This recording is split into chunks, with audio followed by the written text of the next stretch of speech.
Jadi dia itu sakit GERD yang nggak sembuh-sembuh. Dia sudah kemana-mana di endoskopi normal katanya gitu. Tapi kok nggak enak terus dok di lambung saya. Nah keluarganya ngasih tahu, coba deh kamu ke dokter tuh ada yang kasus ini ternyata sembuh, ternyata ada masalah mental. Akhirnya dia karena sudah minum obat capek nggak sembuh-sembuh juga, akhirnya dia datang ke saya.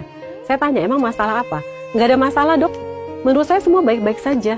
Tapi nggak tahu kenapa begini. Tapi begitu saya coba wawancara, dilakukan hipnosis, ternyata diri ini sebenarnya merasa capek loh. Saat dia melihat diri dia, sebenarnya dia merasa capek banget. Tiap hari itu saya nggak ada waktu istirahat, nggak bisa me time buat diri saya. Saya selalu mau mencapai sesuatu yang lebih lagi. Ternyata ya benar, di masa kecil dia sering mendapatkan hinaan dari orang-orang yang dia sayangi, yang dia tidak pernah dihargai, tidak pernah diapresiasi.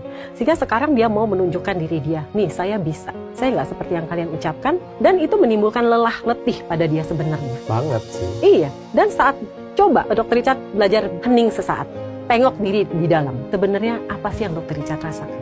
Kita bisa menangis loh. Kenapa saya secapek ini?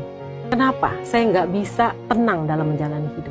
Kenapa saya mau lebih lagi? Apalagi kita jadi membuang waktu kita dengan anak-anak. Itu sangat disayangkan. Kita mau cari uang sampai semana sih batasnya? Orang tuh nggak pernah puas. Tapi Dr. Richard, saat kita sudah menghilangkan waktu kebersamaan dengan anak kita, di saat umur mereka yang membutuhkan kita sosok sebagai bapak, ini nggak bisa diulang. Bagaimana ini akan berpengaruh pada masa depan dia.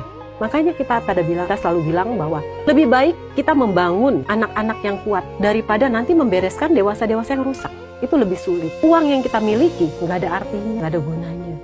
Kalau bersyukur uang ini bisa beresin dia. Ada juga yang udah nggak bisa karena dia sendiri sudah menolak, dia sudah cukup nyaman dengan keadaan dia begini dan dia mau papa rasain apa yang sudah papa lakukan kepada saya, sekarang saya ini.